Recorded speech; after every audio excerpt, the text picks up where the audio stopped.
Sir मैं AMFI के data भी देख रहा था, उसमें हालांकि हम लोगों ने आज मिड कैप भी डिस्कस किया और ये भी एनालाइज किया था कि लार्ज कैप से उनमें ज़्यादा रिटर्न थे और स्मॉल और मिड कैप दोनों ही एक तरह से लार्ज कैप से ज़्यादा यहाँ पर रिटर्न दे रहे हैं। सर स्पेसिफिकली अगर स्मॉल कैप कैटेगरी की हम लोग यहाँ पर बात करें तो रिस्की तो ये सर ये माना जाता है और हम लोगों ने देखे भी हैं उसमें आंकड़े में कि स्मॉल कैप ने मतलब 33, 34, 35% तक की रिटर्न दी है पिछले 5 साल में, अगर एनुअलाइज रिटर्न की अगर बात करें।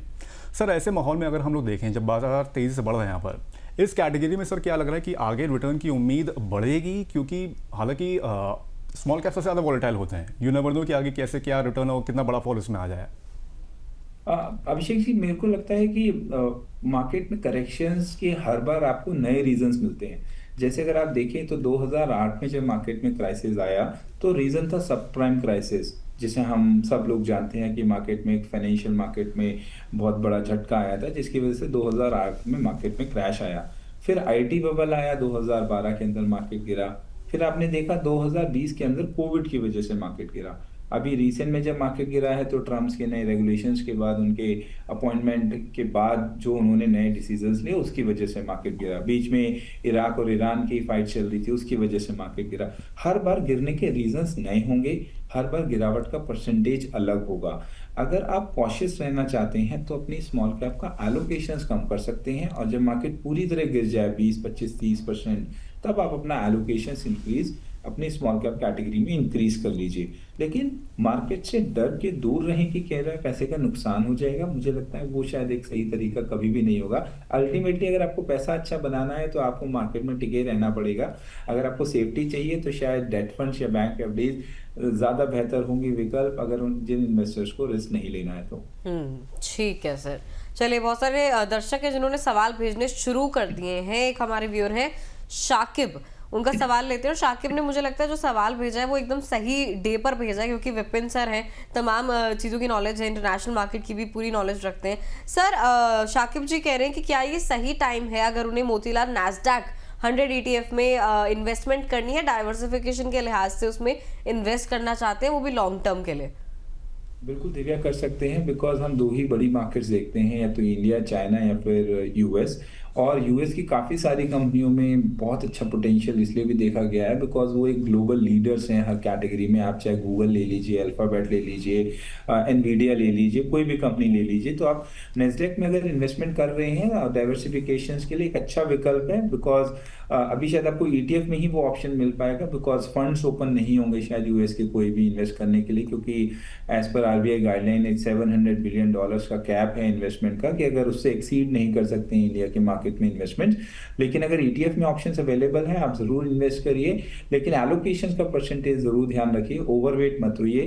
कोई भी इंटरनेशनल फंड है तो आपके पोर्टफोलियो में 10% या मैक्सिमम 15% की जगह दीजिए, इससे ज्यादा नहीं। सर इंटरनेशनल फंड्स का वैसे यूफोरिया तो रहता है, लेकिन कल हम लोग इसी के ऊपर हम लोग का टॉपिक भी था और वहाँ पर प्रीमियमाइजेशन की बात हो रही थी कि जो ETF की जो यूनिट्स हैं INAV से कई ज़्यादा NAV जो है उसकी जा रही है, मतलब 20% तक की उसकी जो NAV है वो 20% तक का प्रीमियम लोगों को देना पड़ रहा है।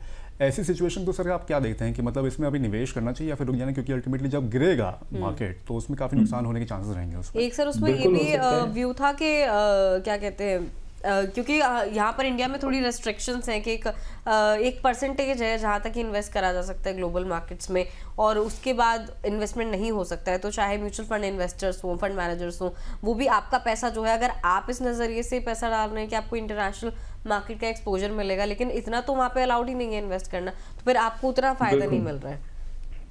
बिल्कुल ठीक कह रहे हैं दिव्या। कई बार जब प्रीमियम, जहाँ पर भी आपको चीज़ों के लिए प्रीमियम देना पड़े तो आप समझ लीजिए कुछ ना कुछ तो गड़बड़ है। हम मूवी टिकट्स के लिए या स्टेज शोज के लिए या लाइव शोज के लिए भी प्रीमियम देते हैं जब भी हमें पता है कि टिकट्स का शॉर्ट है। तो इस समय ईटीएफ के साथ भी सेम स्टोरी है, because ETF is something like जहाँ पर आप एक इन्वेस्टर दूसरे इन्वेस्टर के साथ आपस में ट्रेड कर रहे हैं सेकेंडरी मार्केट में। तो यही उसका एक बेनिफिट लिया जा रहा है। जब मार्केट में ओपन हो जाएगा शायद ये जो रेगुलेशन गाइडलाइंस है ये थोड़ा सा और एनहेंस हो जाएंगी, तो मैं समझता हूँ ये जो ईटीएफ के प्रीमियम्स है वो ऑटोमेटिकली कम डाउन हो जाएंगे। बट अगर आपके पास कोई और विकल्प भी अवेलेबल नहीं है और आप फिर भी इन्वेस्ट करना चाहते हैं तो शायद आप इन्वेस्ट करें, लेकिन थोड़ा संभल के और थोड़ा लिमिटेड अमाउंट ही इन्वेस्ट करें। शायद ज्यादा अमाउंट इन्वेस्ट करेंगे और अगर कोई रिवर्सल आता है तो ज्यादा नुकसान हो सकता है। तो थोड़ा कॉशियस रहने की जरूरत जरूर है, इन्फॉर्म्ड रह के इन्वेस्टमेंट करने की ज्यादा जरूरत है। ठीक है, इस बीच एक पोर्टफोलियो सर यहाँ पर आ गया, तो चलिए एक दर्शक है, उनका पोर्टफोलियो हम लोग यहाँ पर डिस्कस कर लेते हैं। समीर पाटिल हैं, 43 साल की सर इनकी उम्र है। ये कह रहे हैं कि मेरी 9,000 रुपये महीने की 5 SIP चल रही हैं, 15 साल तक ये निवेश करेंगे। पोर्टफोलियो इनका एक बार रिव्यू कर देते हैं। चलिए पहले इनका पोर्टफोलियो में क्या क्या है पहले वो देख लेते हैं। तो HDFC फोकस 2,000 रुपये का इसमें एक तरह से उन्होंने निवेश कर रखा है, SIP कर रहे हैं इसमें। उसके अलावा HDFC मैन्युफैक्चरिंग फंड में 2,000 रुपये की SIP चल रही है। Motilal Oswal mid cap fund में 2,000 रुपये की SIP चल रही है। बंधन स्मॉल कैप फंड में 1,000 रुपये की SIP चल रही है। और Nippon Nifty 500 momentum 50 quality index fund में 2,000 रुपये की SIP इसमें चल रही है। सर ये इनका रिव्यू, ये इनका पोर्टफोलियो है। 9,000 रुपये की SIP इनकी चल रही है, 15 साल तक इनका निवेश का नजरिया है। सर कैसा लग रहा है इनका पोर्टफोलियो? अभिषेक जी, पोर्टफोलियो में वैसे तो कोई खराबी खास नहीं है। इन्होंने अपना पोर्टफोलियो में मिड कैप भी लिया हुआ है, स्मॉल कैप भी लिया हुआ है, निफ्टी का एक फंड भी लिया हुआ है 500, फोकस 50 फंड है, मैन्युफैक्चरिंग फंड है। तो मैन्युफैक्चरिंग फंड पिछले एक साल में तो बहुत अच्छा रिटर्न्स नहीं दे पाया है। देखा गया है कि मैन्युफैक्चरिंग रिटर्न्स के ऑलमोस्ट एक साल के जो SIP रिटर्न्स है वो नेगेटिव हैं।